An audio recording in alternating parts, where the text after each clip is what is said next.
मेरे प्यारे साथियों, हमने गैर रस्मी तरीकों को इख्तियार कर लिया है। आज शादियों के मौके पे हल्दी भी रस्म होती है, जूता चप्पल चुराई की भी रस्म होती है, जो हल्दी की परंपरा हमारे हिंदू मजहब से ली गई है।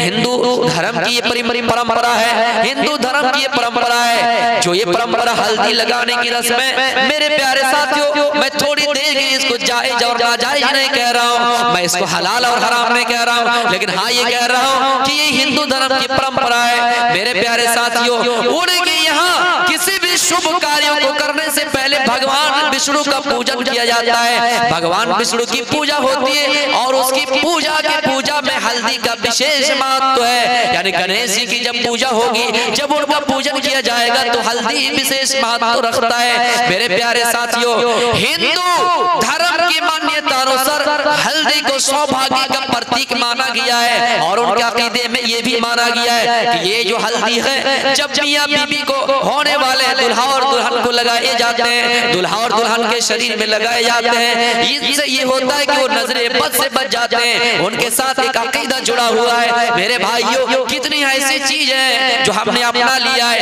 गैर रस्मी चीजों को हमने अपना लिया है, और कितनी ऐसी चीजें जो हम बिदात कर रहे हैं, हमारे अंदर खुराफातियां है और हम अपने आप को ये कहते हैं कि हम शहादतैन का इकरार करने वाले हैं। मेरे भाइयों, अभी देखिएगा जनवरी का महीना आने वाला है। हम बड़े मुसलमान ये हम हैं जो अपने जनवरी को पहली तारीख मानते हैं, पहला साल मानते हैं, और मोहल्ले में नहीं बल्कि जंगलों में, मोहल्ले में नहीं जंगलों में, किसी दूर दराज में, नदियों के किनारे, समंदरों के किनारे, किसी जंगल में जाकर पिकनिक मनाते हैं। मुसलमानों, अगर तुम्हें करना है तो एक दिन पहले करो, एक दिन बाद में करो। तुम्हारी पहली तारीख तो मुहर्रमुल हराम की पहली तारीख है, तुम्हारा महीना तो मुहर्रमुल हराम का है। लेकिन अफसोस है आज हमने इन अरबी महीनों को भुला दिया। मुसलमान 10 बच्चे को खड़ा कीजिए, आप पूछिए कि मुहर्रम से लेके शुरू कीजिए। मेरे भाइयों, वो कह नहीं सकते, लेकिन 7 ऐसे लड़के निकल जाएंगे जो जनवरी फरवरी से लेके दिसंबर तक कह देंगे। हाय अफसोस, ये अंग्रेजी कैलेंडर वाले मुहर्रम से, सफर से, रबीउल अव्वल से, अरबी महीने से, यानी और फरवरी, इन चीजों से वो इंग्लिश में महीना बनाया है। लेकिन आज मुसलमान अपनी तारीख को भूल गए। इतना याद रखना है मेरे भाइयों, आज हमारी तारीखें मिटाने की कोशिश की जा रही है, उर्दू का नाम और निशाना मिटाने की कोशिश की जा रही है, हमारी हिस्टोरी डिलीट की जा रही है। अगर हम नहीं जागेंगे, हम नहीं सीखेंगे, हम नहीं पढ़ेंगे, तो आइंदा देखना हमारी आने वाली नस्ल की भी तारीख नहीं लिखी जाएगी, तो हमारी तारीखें मिटाने की कोशिश की जा रही है।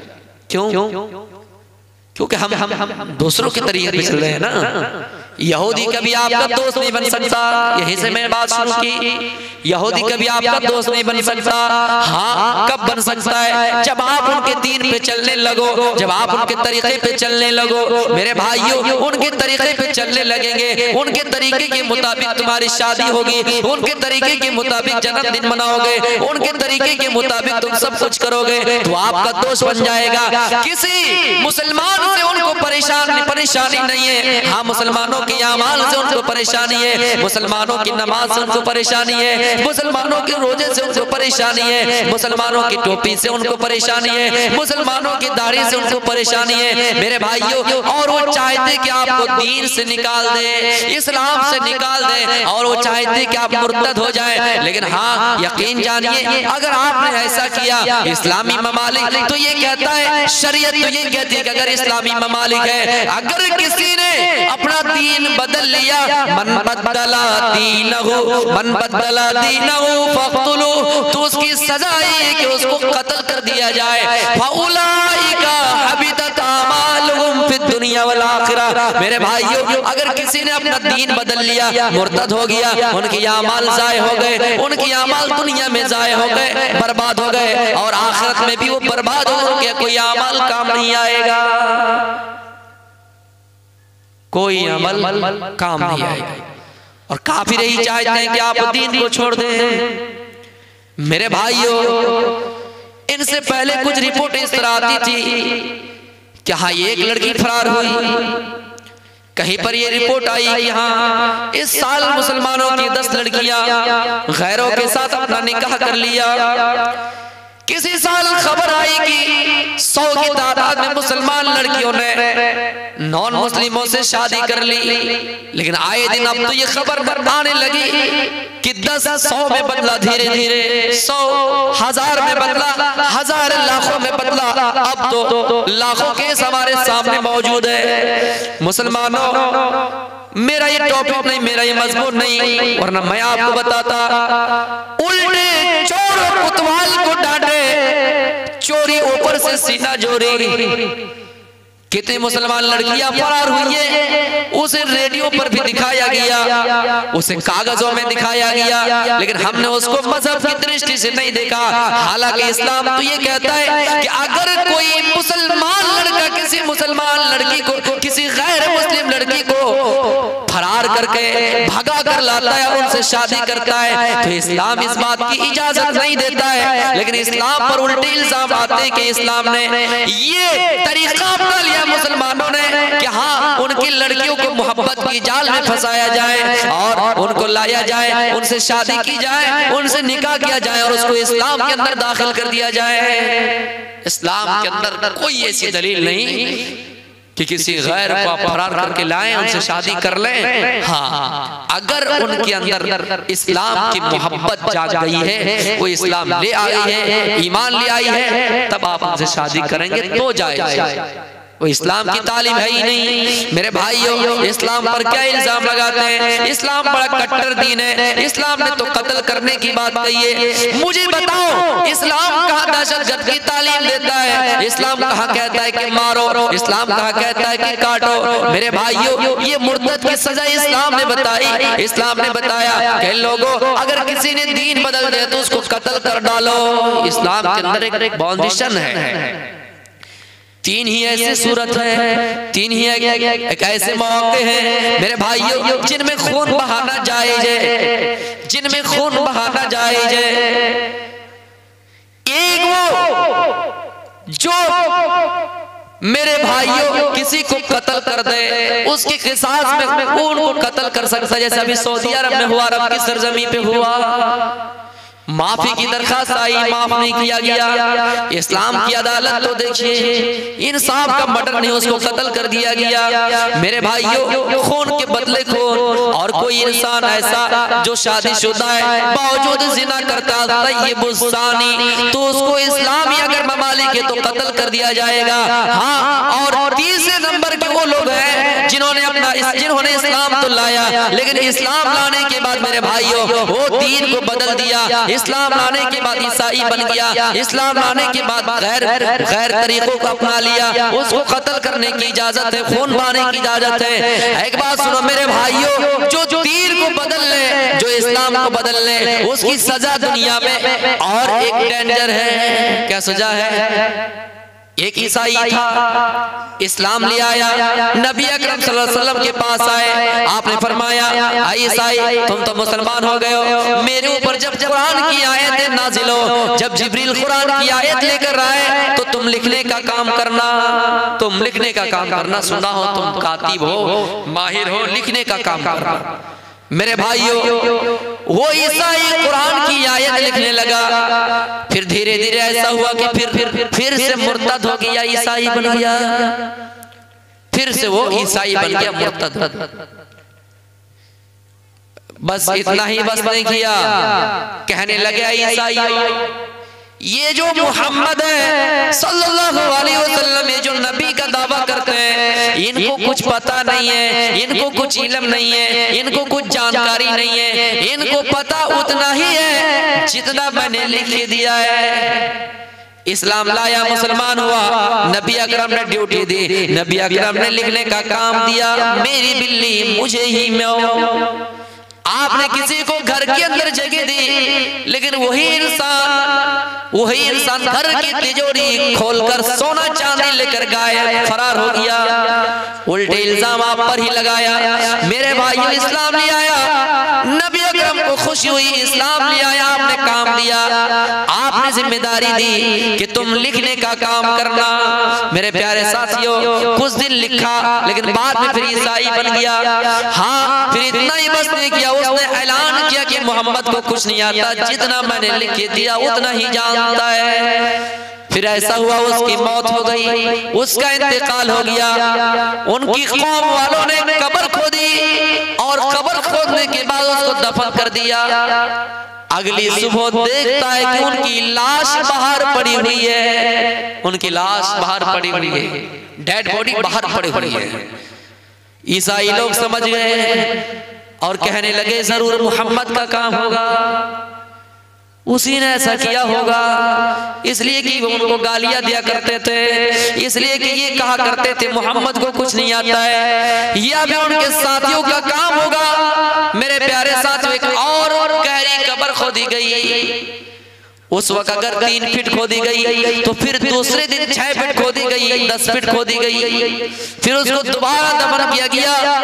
दूसरे दिन आते अगले सुबह आकर देखते कि फिर कब्र ने उसकी लाश को बाहर फेंक दिया है। दुनिया में अंजाम देख लीजिए। ओ मेरी माओ बहनों, स्कूलों और कॉलेजों में जाकर गैरों से निकाह करने वालों और अपना दीन को बेचने वालों, मुर्तद होने वालों, अगर मेरी आवाज तुम्हारे कानों तक पहुंच रही है, या फिर जो इस जाल में फंसने के करीब है, जो ये सोच रहे हैं कि मैं वक्ती तौर पर निकाह कर लूंगी, वो जरा इस मंजर को सुनिए। कब्र ने उनकी लाश को बाहर फेंक दिए। मेरे भाइयों, फिर कहने लगे ये मोहम्मद का काम होगा, ये उनके साथियों का काम होगा। और गहरी कब्र खोदी गई, 15 फीट खोदी गई, 20 फीट खोदी गई, इतनी खोदी गई कि एक रात में उसको खोद निकालना मुश्किल पड़ जाए। मेरे प्यारे साथियों, फिर उसके बाद उसको दफन कर दिया। लेकिन तीसरे दिन आकर देखता कि वही हाल, कब्र ने उनकी लाश को बाहर फेंक दिया। तब ये लोग समझ गए कि नहीं, मोहम्मद का ये काम नहीं है, उनके साथियों का ये काम नहीं है। जरूर इसने नबी की शान में गुस्ताखी की है, इसलिए इनको ये सजा मिली है। तो मेरे भाइयों, ये दुनिया जिसमें हम और आप, जिस हसीन जिंदगी में हम और आप डूबे हुए हैं, इनको तरजीह मत दीजिए। मेरे भाइयों, ये दुनिया एक दिन फना हो जाएगी, हमें इस दुनिया से जाना है। ये दुनिया आपको रंगीन नजर आएगा। मेरे भाइयों, इन्नत दुनिया, मेरे भाइयों, इन्नत दुनिया हुल्वतुन खज़ीरा, दुनिया हुल्वतुन खज़ीरा, ये दुनिया सरसब्ज़ सादाब है, ये दुनिया रंगीन है। फत्तक़ुद दुनिया वत्तक़ुन निसा, आप दुनिया के फितनों से भी बचिए और औरतों के भी फितनों से बचिए। मेरे भाइयों, यकीन जानिए ये दुनिया फितना है। हम और आपको इस दुनिया के फितनों से बचना जरूरी है। ये दुनिया वक्ती तौर पर आपको रंगीन नजर आएगा, आपको लगेगा कि इसमें हमेशा आपको रहना है, लेकिन नहीं, आपको इस दुनिया से जाना है। इस दुनिया में तरह तरह के फितने आएंगे, इस दुनिया में तरह तरह के मुश्किलात आएंगे, हमें इन तमाम चीजों का सामना करना है और आखिर इस दुनिया से चल बसना है। इसे अल्लाह फरमाता है, इलमू अन्नमल हयातुद दुनिया लइबुन व लहबुन व ज़ीनतुन व तफाखुरुन बैनकुम व तकासुरुन फिल अमवालि वल औलाद। एक आयत में अल्लाह रब्बुल आलमीन पूरी जिंदगी का नक्शा खींचा है। क्या नक्शा खींचा है? इलमू, जान लो, जान लो, समझ जाओ। अन्नमल हयातुद दुनिया, ये दुनिया की जिंदगी क्या है? लइबुन, खेल है, व लहवुन, तमाशा है, व ज़ीनतुन, और ज़ीनत है, व तफाखुरुन बैनकुम, आपस में एक दूसरे के ऊपर फख्र करने का नाम दुनिया है। व तकासुरुन फिल अमवालि वल औलाद, माल में, औलाद में, हसब नसब में, खानदान में एक दूसरे से आगे बढ़ने का नाम दुनिया है। मेरे भाइयों, एक आयत में पूरी जिंदगी का नक्शा खींचा। जब बच्चा छोटा होता है, जब बच्चा 5 साल का होता है, 2 साल का होता है, 3 साल का होता है, जमीन में रेंगता है, रेंगना शुरू किया, रेंगना छोड़ा, थोड़ी देर के लिए आहिस्ता आहिस्ता चला, फिर रेंगता है, फिर बड़ा होता है और चलना शुरू कर देता है। मेरे भाइयों, 10 साल तक उस बच्चे को दुनिया की जिंदगी से मतलब नहीं है, दुनिया के कारोबार से मतलब नहीं है, दुनिया में बीवी का, ना ही उनको बीवी का टेंशन है, ना बच्चों का टेंशन है, ना घर का टेंशन है, ना द्वार का टेंशन है, ना कारोबार का टेंशन टेंशन है, वो छोटा बच्चा है, उनको सिर्फ खेल से ही मतलब है, उनको सिर्फ खेल से ही मतलब। आप देखे होंगे छोटे बच्चे को, सुबह हुई, उठा, मुंह धोआ या नहीं धोआ, पहले अम्मी से कहेंगी चाय बनाओ, बिस्किट लाओ, खाकर खेलना शुरू किया तो किया, गाड़ी चलती रही, पूरी शाम तक चलती रही। फिर शाम हुआ, पैर धोए या ना धोए, जल्दी से बिस्तर लगा दिए मम्मी और ये जाकर सो गए। कोई टेंशन है, कोई उलझन है, कोई परेशानी है? नहीं। लेकिन ये बच्चा धीरे धीरे बड़ा हुआ, 10 साल से 12 साल का हुआ, 15 साल का हुआ, तो उनको तमाशा करना अच्छा आता है, तमाशा करना अच्छा लगता है। इसलिए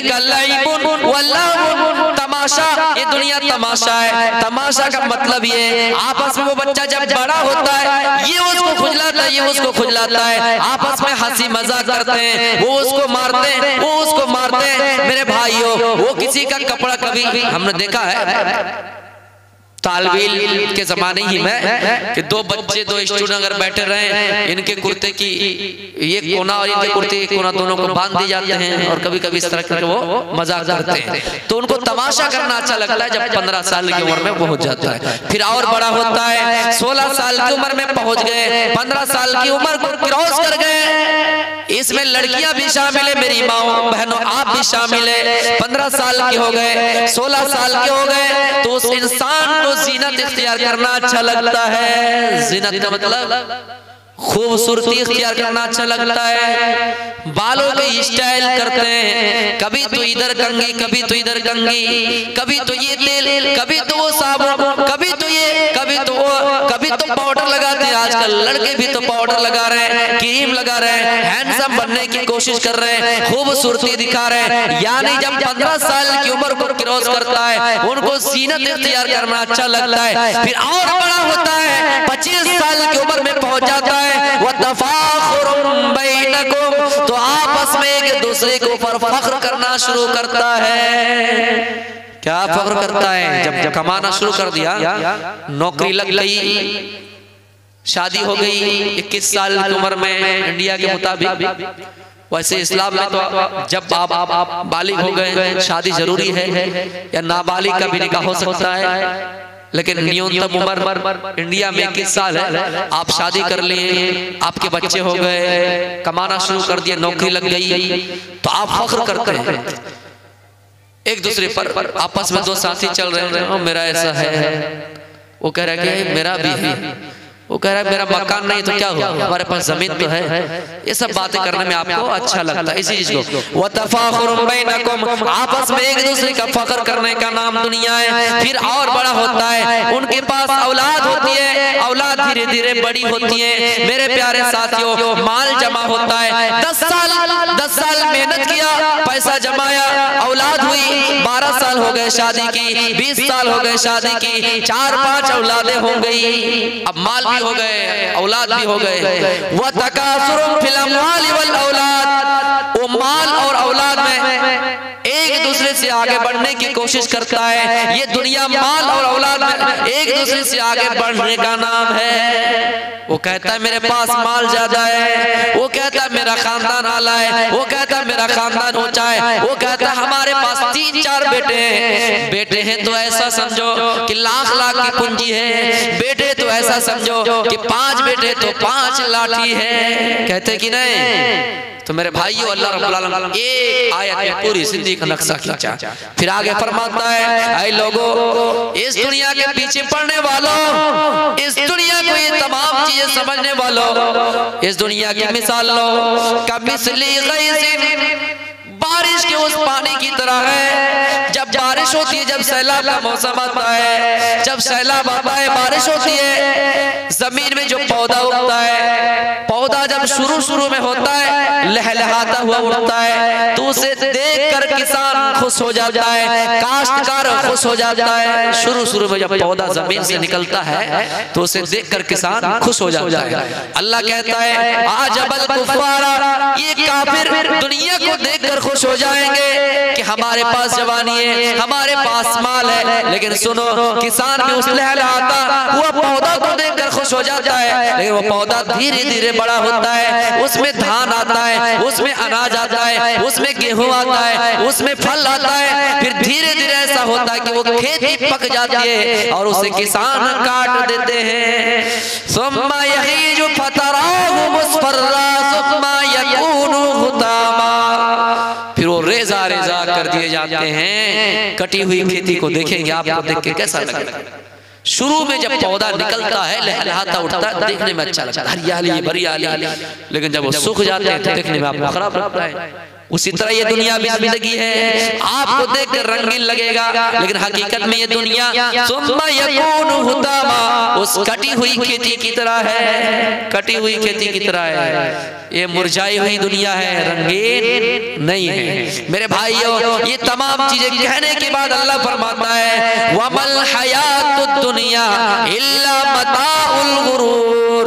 ऐ लोगों, दुनिया को खेल समझने वालों, दुनिया को तमाशा समझने वालों, दुनिया को जीनत समझने वालों, ये दुनिया तो धोखे का सामान है। कहीं ऐसा ना हो कि ये दुनिया तुम्हें धोखे में डाल दे, कहीं ऐसा ना हो कि दुनिया तुम्हें धोखे में डाल दे। तो मेरे भाइयों, पता चला कि हमें और आपको इस दुनिया में दुनिया के पीछे नहीं पड़ना है। अल्लाह के नबी सल्लल्लाहु अलैहि वसल्लम फरमाते हैं लौ कानतिद दुनिया तादिलु इंदल्लाहि जनाहा बऊज़तिन मा सका काफिरन मिनहा शरबत माइन। है लोगों, इस दुनिया की हकीकत अगर मच्छर के पर के बराबर भी होती, मच्छर के पर के बराबर भी होती, तो हम रुए जमीन में किसी काफिर को पानी का एक घोट भी नसीब नहीं करता, पानी का एक कतरा भी नसीब नहीं करता, पानी की एक बूंद भी नसीब नहीं करता।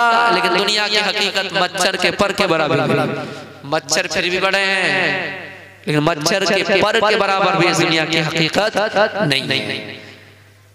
लेकिन मेरे भाइयों, हम और आप यही थोड़ी सी जिंदगी में कभी कभी तंग आ जाते हैं और हम खुदकुशी करने पर मजबूर हो जाते हैं।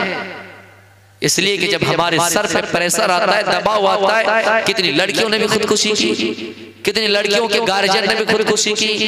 जहेज के मामले को लेकर आयशा नाम की एक लड़की ने खुदकुशी कर डाली। मेरे भाइयों, जिंदगी बहुत छोटी है, बावजूद हम तंग आ जाते हैं। क्यों? ये सब रास्ते हम ही ने ना खोले हैं। तो मेरे प्यारे साथियों, थोड़ी सी जिंदगी है, आप इसको गनीमत समझिए। मौत से पहले अपनी जिंदगी को पांच चीजों को, पांच चीजों से पहले गनीमत समझो। मौत को, जिंदगी को मौत से पहले मर जाएंगे, ये जिंदगी दोबारा नहीं मिलने वाली है। हम और आप दुनिया में दोबारा नहीं आ सकते हैं। तो अल्लाह के नबी ने फरमाया लौ कानतिद दुनिया तादिलु इंदल्लाहि जनाह बऊज़तिन मा सका काफिरन मिनहा शरबत माइन। है लोगों, दुनिया की हकीकत मच्छर के पर के बराबर भी नहीं है। अगर होती तो रुए जमीन में किसी काफिर को लखाना नहीं देता होगा, नहीं देता। जैसे आप सोच रहे होंगे नमाज पढ़ के क्या फायदा, नमाजी के घर में भी अल्लाह रिज़्क दे रहा है, बेनमाजी के घर में भी। अल्लाह कहता है बंदो, दुनिया की हकीकत कुछ नहीं है, इसलिए हम सबको खिला रहे हैं। जिस तरह सूरज की रोशनी तमाम लोगों के घरों में आती है, तमाम लोगों के घरों में पड़ती है, वो किसी काफिर को नहीं पहचानती है, वो किसी ईसाई को नहीं पहचानती है, किसी नमाजी को नहीं पहचानती है, वो किसी को नहीं पहचानती है। जिस तरह सूरज किसी को नहीं पहचानता है, मेरे भाइयों, उनकी रोशनी भी तमाम लोगों के घरों में पड़ती है। अल्लाह फरमाता है इसी वजह से मैं दुनिया में काफिरों को भी खाना खिलाता हूँ, इसी वजह से मैं दुनिया में काफिरों को भी खाना खिलाता हूँ। लेकिन सुनो, इस दुनिया को तरजीह देने वालों, आयश इशरत करने वालों, सुनो, क़यामत के दिन एक ऐसे शख्स को लाया जाएगा, एक ऐसे शख्स को लाया जाएगा जो दुनिया में हमेशा आयश इशरत की जिंदगी गुजारी होगी, आराम से जिए होंगे, मेरे भाइयों, मजे से खाए होंगे, एक मर्तबा एक कपड़ा पहन लिया, दूसरी मर्तबा उसको अपने जिस्म पर नहीं चढ़ाया, बगैर मीट मछली के कभी खाना नहीं खाया, नरम गरम बिस्तर पर सोया, आराम की जिंदगी गुजारे, सुकून वाली जिंदगी गुजारे, दुनिया में अमन व अमान से रहे। लेकिन मेरे भाइयों, कभी अल्लाह को एक सजदा ना किया होगा। दुनिया में आयश आराम ही आराम, खुशहाली खुशहाली, नेमतें नेमतें ही नेमतें। उस इंसान को अल्लाह रब्बुल आलमीन क़यामत के दिन फरिश्तों के जरिए से बुलाएगा और कहेगा, ये फरिश्तों, ये दुनिया में आराम करके आया है, इसे एक पल के लिए जहन्नम में डाल दो। एक पल के लिए जहन्नम में डाला जाएगा, फिर जहन्नम से निकाला जाएगा। जहन्नम में देखेंगे कुछ लोग खून के दरिया में गोता लगा रहे हैं, किसी का सर पे पत्थर मारा जा रहा है। मेरे भाइयों, किसी के सर में खून आ रहा है, कोई पीप और लहू खा रहे हैं, इल्ला हमीम व गस्साका, कोई पीप और लहू खा रहे, गरम गरम खाना खा रहे। मेरे भाइयों, इन चीजों को देखेंगे और जब बाहर आएंगे अल्लाह कहेगा, ये फरिश्तों इनसे पूछो इन्हें दुनिया की नेमतें याद है कि नहीं। वह इंसान कहेगा, आय अल्लाह, हमें दुनिया की नेमतें आज याद नहीं है, हमें दुनिया की खुशहाली याद नहीं है, हमें दुनिया की ऐश इशरत याद नहीं है। आय अल्लाह, हमें दुनिया की कुछ अच्छी चीजें याद नहीं है।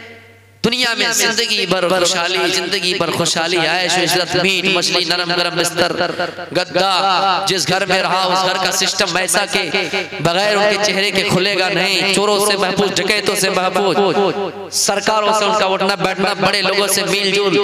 वैसे इंसान एक पल के लिए जहन्नम में जाएगा तो दुनिया की तमाम नियामतों को भूल जाएगा। लेकिन हाँ, उनके मुखालिफ एक ऐसे इंसान को लाया जाएगा जो सुबह खाया तो दोपहर को नहीं मिला, दोपहर को खाया तो शाम को नहीं मिला, या फिर घर में 50 दिन तक घर में मीट नहीं हुआ, मछली नहीं आए। मेरे भाइयों, ये मौसम सरमा आ रहा है, मौसम सरमा में कि जैकेट का भी इंतजाम नहीं हो सका, एक स्वेटर का भी इंतजाम नहीं हो सका, अच्छे और नरम गद्दे का इंतजाम नहीं हो सका, दुनिया में तकलीफ ही तकलीफ झेल कर जाए होंगे। मेरे प्यारे साथियों, उस आदमी को लाया जाएगा, अल्लाह कहेगा, ओ फरिश्तों, जाओ इसको जन्नत के अंदर एक पल के लिए डाल दो। एक पल के लिए जन्नत में डाला जाएगा। मेरे भाइयों, जन्नत के अंदर देखेंगे मेवे झुके हुए होंगे, उनके लिए उनकी हूरें इस्तकबाल करेंगे, बड़ी बड़ी आंखों वाली हूरें होंगी, हूरुन ईन, बड़ी बड़ी आंखों वाली बीबियां हूरें उनका इस्तेमाल करेंगी। जन्नत की नियामतें देखेंगे, दूध की नहरें देखेंगे, शहद की नहरें देखेंगे, जन्नत की नियामतों को देखेंगे। अल्लाह कहेगा, ओ फरिश्तों, इसको आप जन्नत से निकाल दो और इनसे पूछो कि दुनिया की तकलीफें याद है कि नहीं। कहेगा, अल्लाह, दुनिया की कुछ भी तकलीफें याद नहीं है, कभी दुनिया में तकलीफ ही नहीं थी। हम और आप ये सोचते हैं ऐश इशरत कर रहे हैं, तकलीफ झेल रहे हैं, मर गए तकलीफ खत्म, खुशहाली है मर गए खत्म, माल माल कर रहे हैं। आपने फरमाया, मुझे माल से क्या मतलब है। आई मेरे साहबा, दुनिया दुनिया कर रहे हो, ये कह रहे हो कि आइनल माल, आइनल माल, माल कहाँ से आए, दौलत कहाँ से आए। सुनो, माल तो तुम्हारा वही है, दौलत तो तुम्हारी वही है, जो तुमने खा लिया वो तुम्हारा है, जो तुमने कपड़ा पहन लिया पोसीदा हो गया वो तुम्हारा है, जो तुमने पीछे छोड़ कर गया सदका जारिया के हिसाब से, नेक इरादे से, नेक नियत से दान करके गए, वही तुम्हारा माल है, वही तुम्हारी औलाद है। यानी जो तुमने खा लिया वो तुम्हारा है, पहन लिया वो तुम्हारा है, जो छोड़ के अल्लाह के राह में देकर गए वो तुम्हारा है, उसके अलावा तुम्हारा कुछ नहीं है, उसके अलावा तुम्हारा कुछ नहीं है। ये कह रहा हूं कि ये हमारा, ये हमारा, वो हमारा। अभी आंख बंद करके देखो, कुछ नहीं है तुम्हारा। तो मेरे प्यारे साथियों, गौर कीजिए, जिस जिंदगी के बारे में आपने फरमाया, आप सहाबा के जानिब चल रहे हैं, मदीने की किसी बस्ती से गुजर हो रहे हैं, आपने देखा ये एक मरी हुई बकरी पड़ी हुई है कि मरी हुई बकरी का बच्चा है। आपने सहाबा से मुखातब करके हुए फरमाया, आए मेरे सहाबा, तुम में से कौन है जो इस मरी हुई बकरी को एक दिरहम में खरीदना चाहे, 1 रुपये में खरीदना चाहे? सहाबा ने कहा, अल्लाह के रसूल, लौकाना फीही ऐबा, अल्लाह के रसूल, ये बकरी अगर जिंदा भी होती तो इसे कौन खरीदता? इसके अंदर तो आयब है, भला ये तो मर गई है, इसे कौन खरीदेगा? इसे पैसे में कौन खरीदेगा? इसे तो कोई मुफ्त में भी नहीं लेगा, इसे तो कोई फ्री में भी नहीं लेगा। मरी हुई बकरी है, कौन लेगा? अल्लाह का रसूल। आपने फरमाया, फवल्लाहि लद्दुनिया अहवनु अलल्लाहि मिन हाज़ा अलैकुम। ऐ मेरे साहबा, अल्लाह की कसम, इस दुनिया की हकीकत उस मरी हुई बकरी से भी ज्यादा खराब है, उस मरी हुई बकरी से भी ज्यादा घटिया है। मरी हुई बकरी से भी इस दुनिया की हैसियत घटिया है। अब्दुल्लाह रज़ियल्लाहु ताला अन्हु अल्लाह के रसूल के घर जाते हैं, आपके जिस्म पर देखते हैं कि चटाई का निशान पड़े हुए हैं। ये देखकर कहने लगे और रोने लगे। आपने फरमाया, अय अब्दुल्ला क्यों रो रहे हो? अय अब्दुल्ला क्यों रो रहे हो? अब्दुल्ला कह रहे हैं आपके जिस्म में निशान पड़े हुए हैं। आपने फरमाया करा कि बिन इस्तजल्ला तहता शजरतिन सुम्मा राग़ व तरकहा।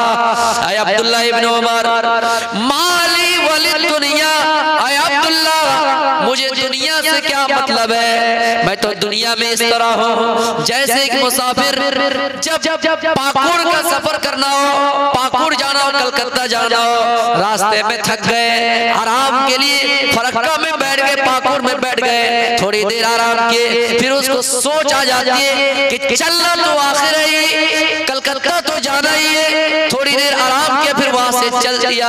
आपने कितनी बेहतरीन मिसाल दी, करा कि बिन इस्तजल्ला तहता शजरतिन सुम्मा राग़ व तरकहा। आए अब्दुल्ला, मुझे तो दुनिया में इस तरह रहना है जैसे एक मुसाफिर रहता है। मुसाफिर थोड़ी देर आराम किया, फिर अपनी मंजिल की तरफ चलना शुरू कर दिया। इसी तरह का वाक़या हजरत उमर के साथ पेश आया। आप घर आए तो देखा घर की कुल कायनात इतनी है। आए मेरे भाइयों, दुनिया में माल जमा करने वालों, सिर्फ माल जमा करने वालों, फिक्र आखिरत पर गौर न करने वालों, अल्लाह का जिक्र करने से एराज करने वालों, गफलत बरतने वालों, सुनो।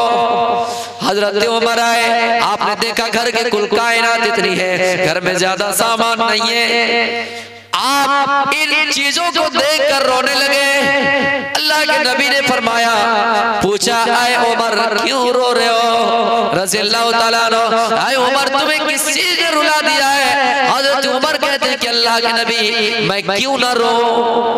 कैसर किसरा तो दुनिया का बादशाह है, कैसर किसरा तो दुनिया का बादशाह है। उनके चेले चपेटे उनको सजदा कर रहे हैं, उनके घर के आजू बाजू, उनके घर के इर्द गिर्द नहरें जारी है, दूध की नहरें जारी है, शहद की नहरें जारी है, उनके घर में नियामत ही नियामत है, खुशहाली खुशहाली है। आप फरमाते हैं उमर, क्या तुम ये नहीं चाहते हो, लहु फिद दुनिया व लना फिल आखिरा, ये नियामतें उनके लिए दुनिया में हो और हमारे लिए आखिरत में हो। आए उमर, क्या आप ये नहीं चाहते हैं कि ये नियामतें उनके लिए इस दुनिया में और हमारे लिए आखिरत में? इसलिए तो कहा है, दुनिया सिजनुल मोमिनी व जन्नतुल काफिर, दुनिया मोमिनों के लिए कैद खाना है और काफिरों के लिए जन्नत है। ये दुनिया मज़राअतुल आखिरा, आखिरत की खेती है मेरे भाइयों। यहाँ जो बोएंगे वो आखिरत में काटेंगे, वो पाएंगे। इसलिए हमें और आपके यहाँ बोना है।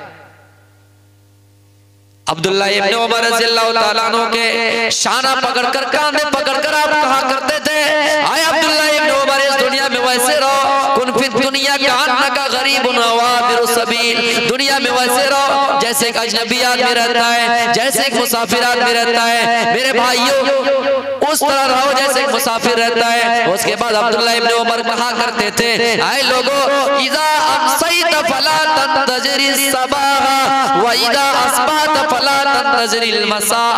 ऐ लोगों, जब सुबह हो जाए तो शाम का इंतजार ना किया करो, जब शाम हो जाए तो सुबह का इंतजार ना किया करो। सुबह हुई शाम का इंतजार ना किया करो, सुबह हुई हिसाब किताब कर लिया करो कि हमने रात में कितनी गलतियां की, हमने रात में कितने गुनाह के काम किए। शाम होते होते पता नहीं मुर्दों में लिखी जाओ या जिंदों में, हो सकता है हम फरक्का गए, हो सकता है कलकत्ता गए, ट्रेन एक्सीडेंट हुआ, हादसा हुआ, आजकल तो होते ही रहते हैं। कभी तो उड़ीसा में देखा गया, कभी तो पटना में देखा गया, कभी तो बंगाल में देखा गया। मेरे भाइयों, कभी तो जहाजों में लोग सफर कर रहे हैं, जहाज में उल्टे जा रहे हैं। मेरे प्यारे साथियों, आए दिन हादसा हमें दिखाए जाते हैं। ऐसा ना हो कि हम शाम होते होते मर जाए, हम शाम होते होते मर जाए, और फिर ऐसा ना हो कि शाम हो गए तो सुबह का सूरज देखने से पहले पहले मर जाए। इसलिए शाम हो तो सुबह का इंतजार ना किया करो, सुबह हो जाए तो शाम का इंतजार ना किया करो, और फैसला कर लो कि हमने कितनी गलतियां की और कितने अच्छाई के काम किए।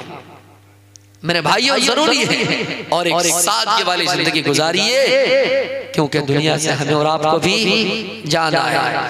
चाहे स्टाइल बदल लें, तरीके बदल लें, कुछ भी कर लें। कुछ लोग कहते हैं शाहरुख खान जैसे स्टाइल होना चाहिए, अली को भूल गए, अबू बकर को भूल गए, उस्मान को भूल गए, नबी अकरम की खूबसूरती भूल गए। जिस नबी अकरम के चेहरे के बारे में हस्सान इब्न साबित अंसारी कहा करते थे, वो अहसन मिन कलम तरतु आईनी व अजमल मिन कलम तलिद निसा।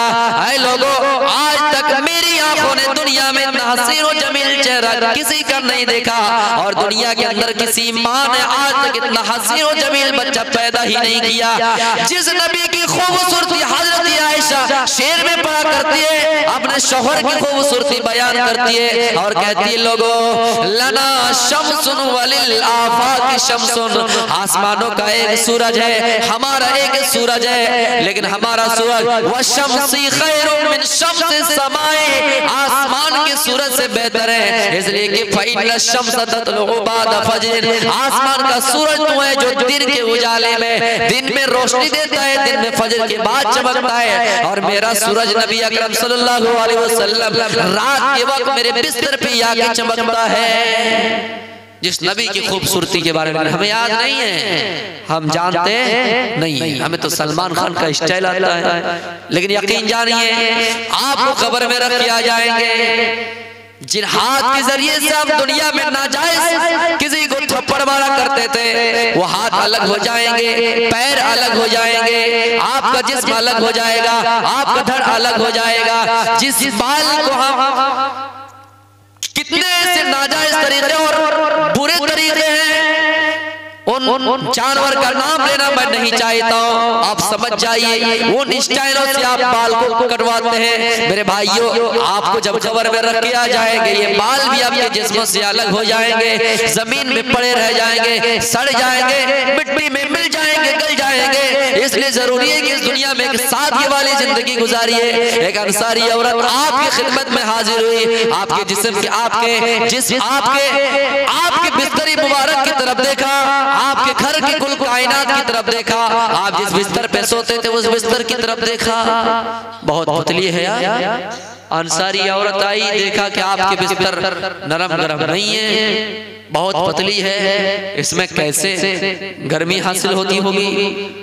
वो जल्दी जल्दी घर गए। मेरी माँ बहनों, नबी अकरम से अंसारी औरत की मोहब्बत देखिए, जल्दी जल्दी घर गए और एक मोटी चादर का इंतजाम कर दिया, नरम गरम बिस्तर का इंतजाम कर दिया, और वो लेकर आई और हजरत आयशा को दे दी।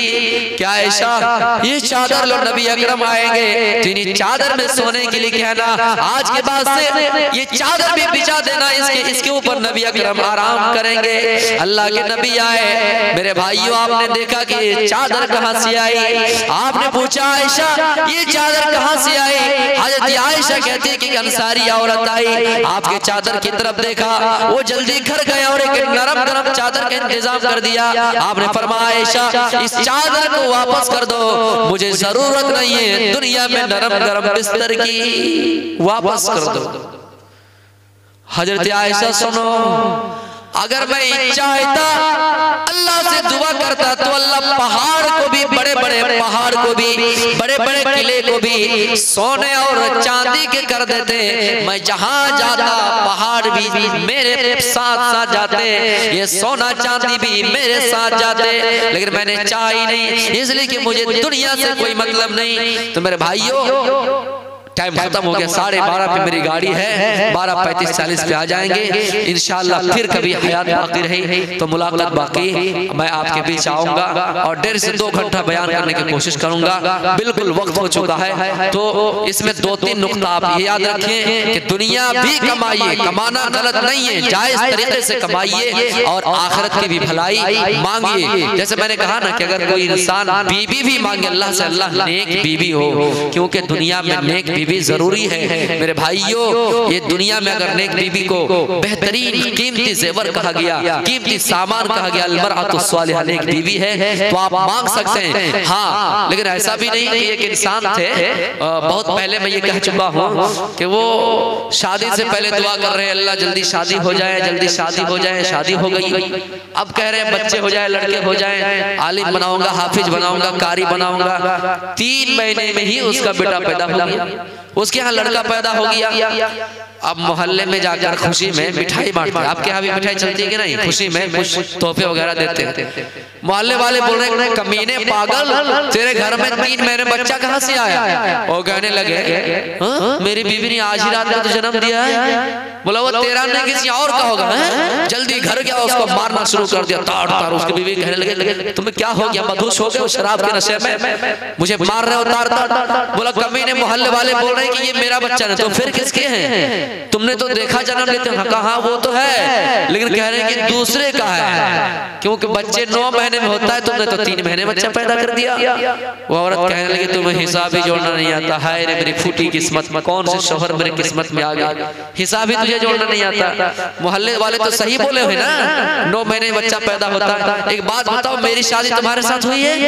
बोला हाँ। तुम्हारी शादी मेरे साथ हुई? बोला हाँ। कितने महीने हुए? का 3। और मेरी? का 3 3 6। और शादी के बाद ये कितने महीने बाद पैदा हुए? का 3 6 और 3 9। कहाँ? बात तो सही, हिसाब तो ठीक है। ये मोहल्ले वाले जब बेटा हुआ तो जल रहे हैं। तो मेरे भाइयों, हिसाब व किताब भी सही से किया कीजिए। वमा अलैना इल्लल बलागुल मुबीन। व आखिरु दावाना अल्हम्दुलिल्लाहि रब्बिल आलमीन। अस्सलामु अलैकुम व रहमतुल्लाहि व बरकातुहू।